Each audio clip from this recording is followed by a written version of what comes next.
at it getting expedited. Yeah.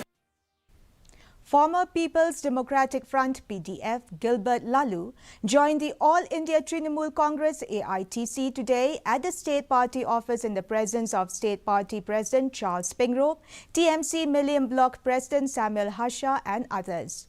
Speaking on the occasion, Laloo said that the party will be working hard to ensure TMC's victory in 2023.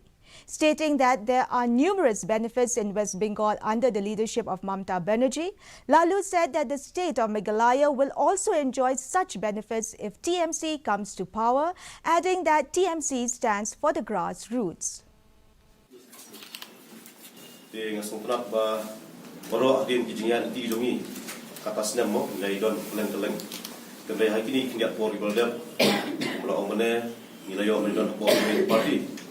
Ray happening with this club going to Jombo, Island, Nilo, and happening to make the British Congress. Hakba, you saw Otaxi, Halol getting a Shimbanta, Island, Jombo, in all the Shan, but he supporters Napo Kamudim constituency.